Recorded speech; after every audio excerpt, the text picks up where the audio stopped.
요한계시록 강의 31번째 시간 시작하겠습니다.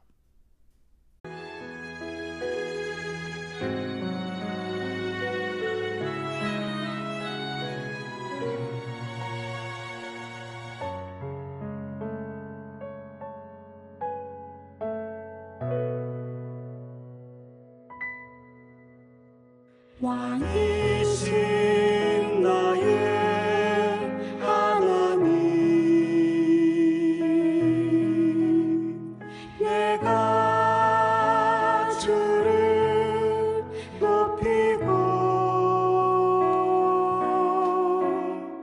영원히 주의 이름을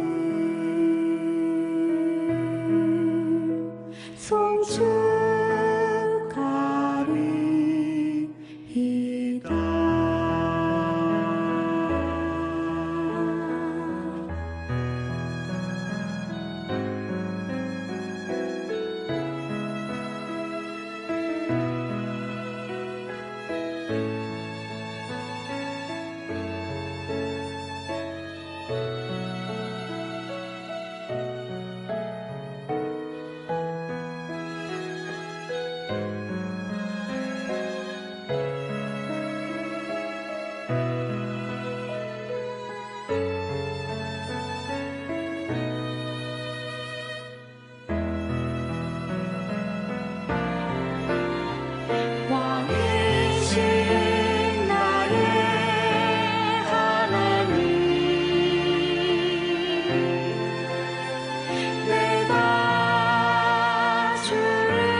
기도드립니다. 주님, 우리 모두가 십자가의 은혜하는 삶이 되게 하여 주옵소서.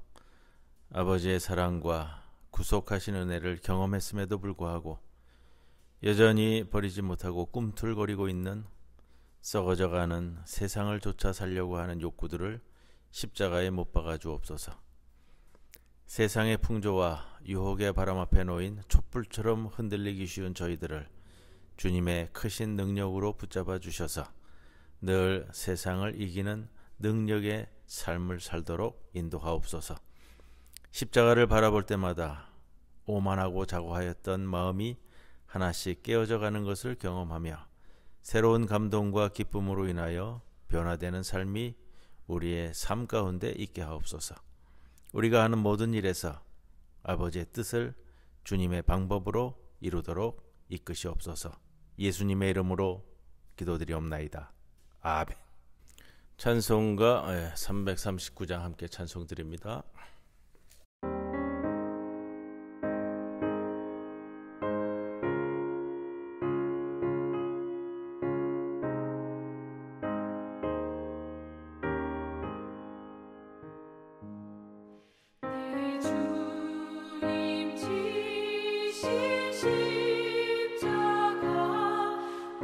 우리는 언제까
요한계시록 오늘 31번째 시간 하면서요. 16장 10절에서 14절까지의 말씀 봉독하고 말씀 함께 나눕니다. 16장 10절에서 14절입니다.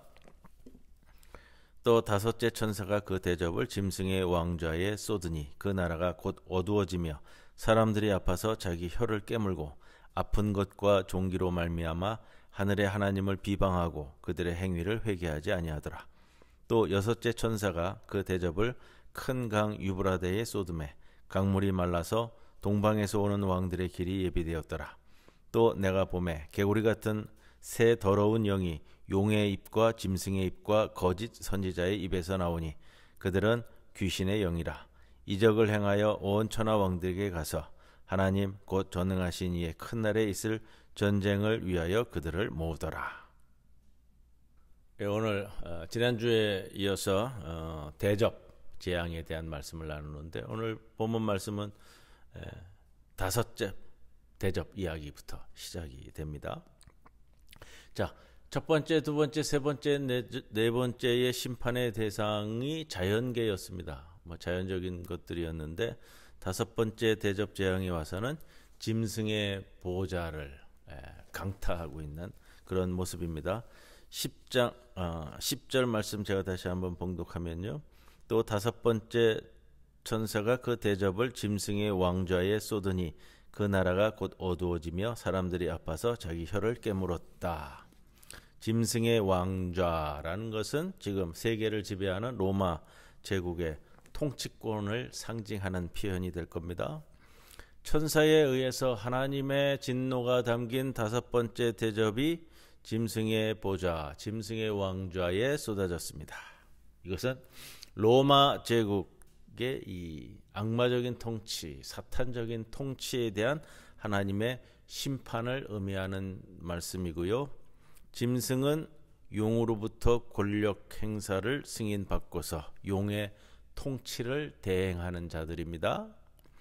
짐승의 보좌에 쏟아진 다섯 번째 대접의 재앙은 두 가지 현상을 일으켰습니다. 첫 번째 현상은 짐승의 나라가 어두워진 것인데 이것은 로마 제국이 외관상으로 봤을 때는 빛과 번쩍하고 화려했는데 그럼에도 불구하고 실제로는 어둠이 지배하는 제국이다라는 것을 폭로하는 겁니다. 짐승의 제국은 어둡지만 그러나 이 제국에 저항하고 있는 공동체는 대낮처럼 밝습니다. 어둠, 우리 출애굽기에서도 이 출애굽의 9번째 재앙이었고요. 그때 어둠이 너무나 짙어서 사람들이 서로 알아보지 못했다는 모습도 우리가 기억합니다. 하나님은 어둠을 통해서 때로는 심판을 진행하시는데 어둠이라는 것은 상징적으로 하나님의 구원으로부터 분리되어졌다라는 것을 의미하는 표현이 되기도 합니다. 두 번째 현상은 11절에 나오는 것처럼 악성 종기가 사람들에게 전염병처럼 일시에 발생했습니다. 여기서 사람들은 어떤 사람들이냐? 짐승을 추종하는 우상 숭배자들. 그러나 이 악성 종기는 어린 양 예수를 따르는 자들에게서는 제외됩니다. 오직 짐승의 체제에 순응하고 협력하는 우상 숭배자들에게만 발생했습니다. 짐승의 추종자들은 이러한 재앙에도 불구하고 책임을 하나님께 돌리고 불평하면서 자신들이 저지른 죄악을 회개하지 않았다. 짐승의 추종자들은 자신이 저지른 악한 행위를 회개하지 않았기 때문에 결코 하나님의 용서를 받을 수도 없는 존재들이다. 이제 12절에 여섯 번째 대접 이야기가 나옵니다. 또 여섯째 천사가 그 대접을 큰 강 유브라데에 쏟음에 강물이 말라서 동방에서 오는 왕들의 길이 예비되었더라. 이미 세 번째 대접 재앙이 여러 강들에 쏟아졌습니다. 또 바다에도 쏟아졌습니다. 여섯 여섯째 대접에서 특별하게 큰 강 유브라테스가 언급됩니다.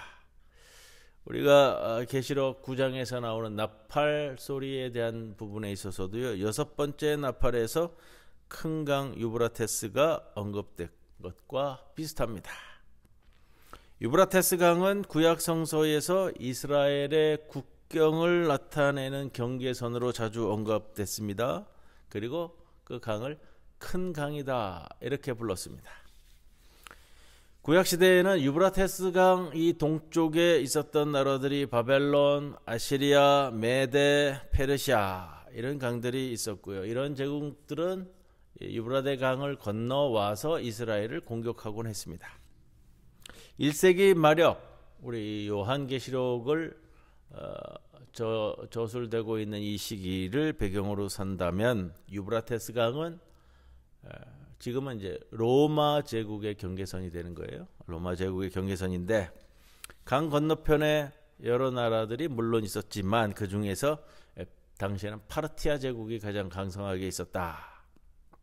그런데 여섯째 대접을 큰 강 유브라테스에 쏟자 강물이 말라서 동방에서 오는 왕들을 위한 길이 마련되었다 이렇게 표현합니다.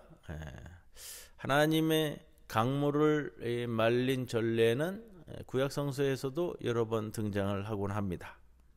근데 오늘 말씀을 보면서는 동방에서 오는 왕들이 누구인가라는 것이죠. 그들이 유브라테스 강을 건너왔다라는 것은 무엇을 의미할까?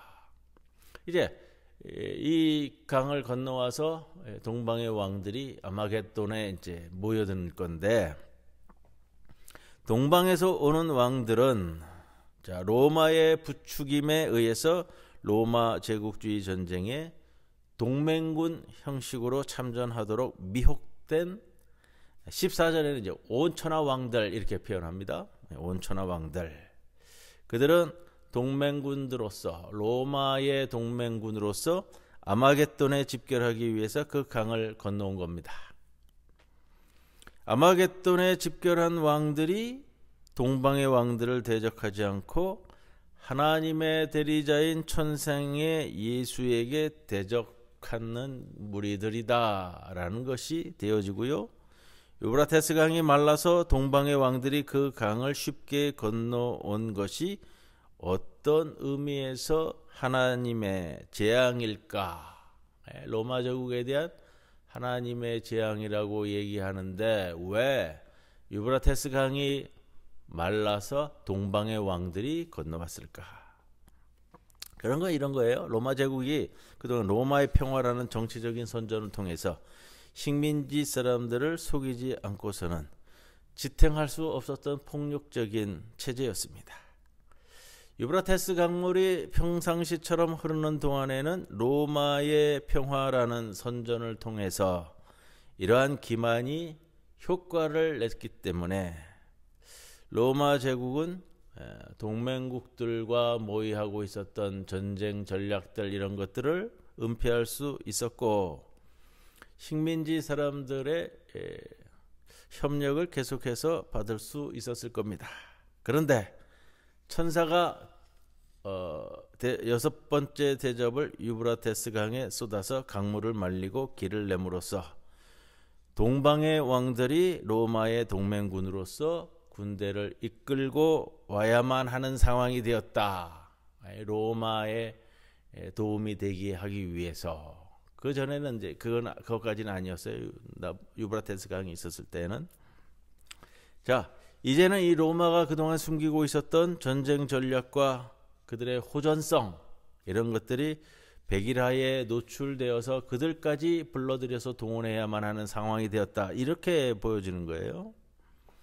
로마는 이제부터 더 이상 로마의 평화라는 정치적 선전을 통해서 백성들을 속일 수가 없었고 따라서 로마 제국의 유지를 위해서 이런 백성들의 협력을 기대할 수 없이 이제 동방의 왕들을 불러들여야만 한 그런 상황입니다. 이것이 바로 로마 제국에는 치명적인 타격이고 재앙이다. 이제 전쟁을 치러야 된다는 거예요. 더 이상 평화 선전이 통하지 않게 되었다라는 겁니다.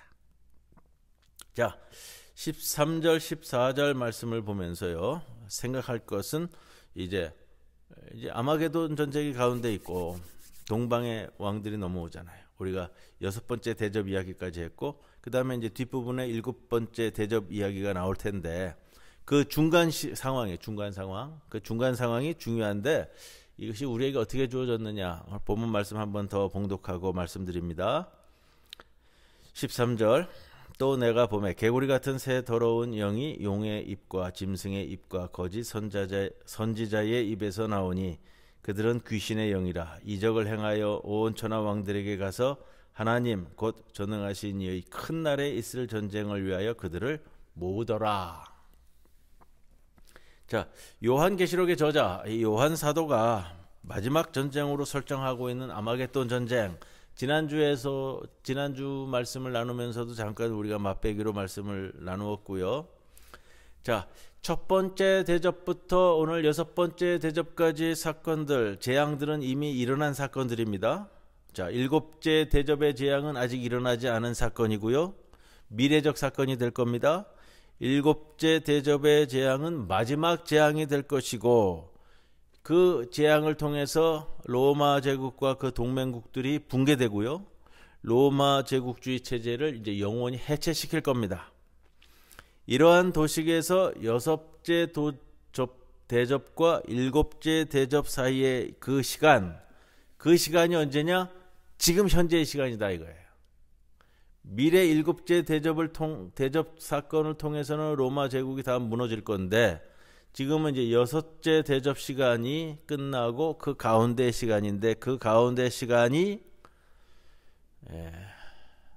그리스도의 공동체가 로마 제국과 대결하고 있는 현재의 시간이다. 우리가 놓여져 있는 현재의 시간이다. 7나팔 환상 속에서도 6번째 나팔과 7번째 나팔 사이가 바로 요한계시록 저자가 그리고 독자들이 서 있는 현재의 시간이라고 말씀을 드렸습니다. 자, 아마겟돈 전쟁이 바로 이 6번째와 7번째 대접 사이에 현재의 시간에 일어나는 사건이다라는 걸 얘기하는데 이 도식을 통해서 요한계시록 저자가 아마겟돈 전쟁을 현재의 시간에 발생하는 마지막 전쟁으로 설정하고 있다는 거예요. 아마겟돈 전쟁은 6번째 대접 사건의 일부가 아니고요. 이 아마겟돈 전쟁 이야기는 이제 본문 16절로서 이제 맞춰질 텐데 그리고 그 전쟁의 결과는 19장 11절에서 21절에서 서술될 겁니다. 자, 6째 대접과 7째 대접 사이의 현재적 시간, 로마의 지배를 합법화하고 아마겟돈 전쟁을 부추기는 로마 제국주의 선전 활동이 부각되고 있고, 자, 반면에 우리가 10절에서 나누었던 6째 나팔과 7째 나팔 사이의 현재적 시간에서는 로마 제국주의에 저항하는 증인들의 반제국적 증언 활동이 좀 부각이 됐습니다. 좀 차이가 있어요. 오늘 대접 사건에서는 이 아마겟돈 전쟁에 이제 몰려들잖아요. 동방의 왕들이. 자, 7나팔 사건에서는 로마 제국에 저항하고 있었던 하나님의 증인들의 그들의 저항이 부각되는 모습을 보였고요. 자, 당시 로마의 제국주의 활동과 초대교회 공동체의 반제국주의적 투쟁, 증언 활동이 첨예하게 대립됩니다. 로마 제국의 현실 인식을 어떻게 가질 것이냐, 이 상황에서 그게 중요한 거예요. 소아시아 그리스도인들에게 지금 이 상황에서의 현실 인식을 어떻게 가질 것이냐. 왜냐하면 그리스도인들이 어떻게 자신의 정체성을 인식하고 유지하느냐 하는 것이 어떻게 살아갈 것인가, 어떻게 살아야만 하는가를 결정짓는 것이기 때문에 그러는 거예요. 그게 왜 중요하냐? 오늘 이 자리에서도 오늘 지금 수요 예배 지금 녹화를 월요일 날 지금 저녁 때 하고 진행하고 있는데 현재 발표가 날 거 아니에요. 이제 이번 주간에 발표 날 것으로 우리가 생각하고 있는데 지금 지난 12월 3일 계엄 선포 이후에 진행되었던 이 일련의 사태, 이 사회적 상황을 그리스도인으로서 어떻게 인식하고 있느냐 하는 것은 참 그리스도인으로서의 정체성을 어떻게 갖고 앞으로 어떻게 행동해 살아갈 것인가를 결정짓는 중요한 것이기 때문에 그렇습니다. 우상숭배격인 제국의 체제에 저항하는 충성된 증인의 삶을 살 수도 있고요. 아니면 제국의 유혹과 압제에 굴복하거나 타협함으로써 제국 체제에 순응하고 협력하는 종으로서의 삶을 살 수도 있다는 거예요. 그렇게 오늘 요한계시록 저자인 요한 사도는 전쟁을 부추기고 있는 이 제국의 악마적 현실을 13절, 14절에서 이야기하고 있습니다. 그러면서 개구리 이야기를 하죠. 개구리 같은 새 더러운 영, 용과 짐승과 거짓 선지자의 입에서 새 더러운 영이 나오는 것을 보았다. 용과 짐승과 거짓 선지자는 로마 제국 지배체제의 구조를 형성하고 있는 삼총사를 이야기합니다. 용과 짐승과 거짓 선지자, 이미 우리가 요한계시록 13장에서 자세히 서술된 이 악마적 체계이고 거기에 묘사된 둘째 짐승, 곧 땅에서 올라온 짐승이 오늘 본문에서는 거짓 선지자로 좀 이렇게 대체된 것 같습니다. 왜 개구리라는 표현을 쓸까? 알아보니까 그렇대. 개구리가 무슨 의미냐? 레위기에도 보면은 이 개구리가 좀 부정한 짐승으로 다루어지고요. 또한 애굽의 출애굽기에서 나오는 애굽에 내려진 10가지 재앙 중에서 개구리 재앙이 두 번째 재앙입니다. 이런 악마적 삼총사의 입에서 나온 새 더러운 영들이 개구리처럼 보였다라는 것은 어떤 뜻이냐면, 개구리들이 어떻게 울어요? 개골 울잖아요. 우리가 언제 초여름 되면은 개구리가 그렇게 울어대나요? 논에서 강에서 개골 밤새도록 울어댑니다. 시끄럽고요, 무의미한 소리로 들리는 거예요. 그래서 이 개구리처럼 더러운 새 영이 계속 떠들어대는 이 개골 사람들을 현혹시키고 정치적인 선전에 몰아넣고 떠들어대는 거, 이게 개구리가 개골거리는 것 같다라는 그런 상징적인 의미를 담고 있다고 그래요. 그래서 이 개구리 같은 새 더러운 영들을 어떻게까지 표현하느냐, 오늘 본문에서 귀신의 영들이다라고 더 자세히 설명합니다. 귀신의 영, 로마 제국의 영을 의미하는 표현이 될 거고요. 이것은 전쟁을 일으키는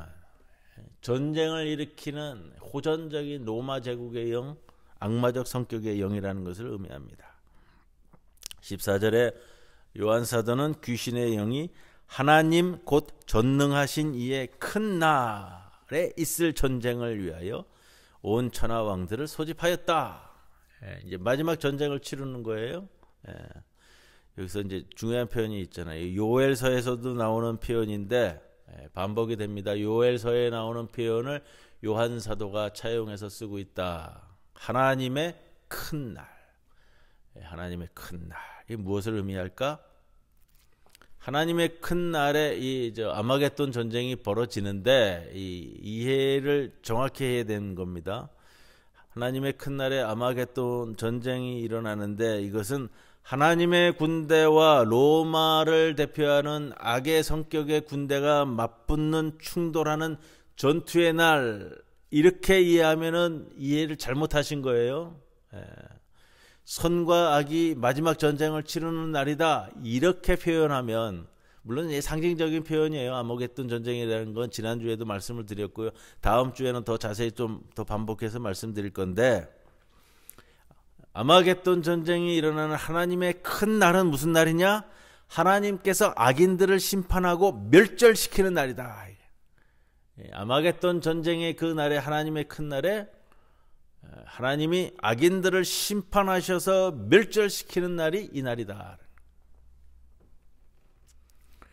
하나님의 큰 날에 결정적으로 패배하는, 악의 세력이 결정적으로 패배해서 더 이상 일어날 수 없는 마지막 전쟁이 될 것을 소망하는 표현이에요. 하나님은 늘 전쟁을 반대해 왔습니다. 그래서 전쟁의 종식과, 이걸 통해서 전쟁의 종식과 전쟁 무기들의 철폐를 요구하는 것. 이사야 선지자가 얘기하는 것처럼 이 칼과 창을 녹여서 농기구를 만드는 날. 시편 46편 9절에는 그가 땅 끝까지 전쟁을 쉬게 하시며 활을 꺾고 창을 끊으며 수레를 불사르시는도다. 호세아 18장 18절에도 이런 말씀이 있어요. 또 이 땅에서 활과 칼을 꺾어 전쟁을 없이 하고 그들로 평안히 눕게 하리라. 바로 그날이 아마겟돈 전쟁의 날이고, 아마겟돈이라는 것은 뭐 말 그대로 실무깃도, 이 무깃도 언덕 평야에서 고대 전쟁에서 그렇잖아요. 한쪽 군대가 이렇게 평야에서 맞보고 있다가 전쟁 시작하면 와 몰려들어서 전쟁을 하는 그 이제 펼쳐진 그 평야 언덕을 힐 무깃도인데, 이게 헬라어 발음으로 힐 무깃도가 아마겟돈 이렇게 되는 겁니다. 그보다 더 중요한 것은 하나님의 큰 날. 하나님께서 모든 악을 패퇴시키고 멸절시키는 날. 이게 요한 사도가 요한계시록을 통해서 압박받고 있는, 박해받고 있는 그리스도인 공동체에게 주는 소망의 말씀이고요. 붙들고 오늘도 겸허히 하나님의 증인으로서 살아야 함을 우리들에게 주고 있습니다. 마찬가지예요. 이 어지러운 시국 속에서 우리가 세상에 대한 인식을 어떻게 가질 것이고, 또 그걸 통해서 이 세상을 어떻게 바라보고, 마지막 하나님께서 주시는 하나님의 큰 날에 대한 소망을 안고 오늘도 살아가는가. 오늘도 귀한 수요 저녁이 되시기를 주님의 이름으로 간절히 기원을 드립니다. 찬송가 340장 함께 찬송 드립니다.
주님 가르쳐 주신 기도문으로 함께 기도드립니다. 하늘에 계신 우리 아버지여, 이름이 거룩히 여김을 받으시오며 나라의 임하옵시며 뜻이 하늘에서 이루어진 것 같이 땅에서도 이루어지이다.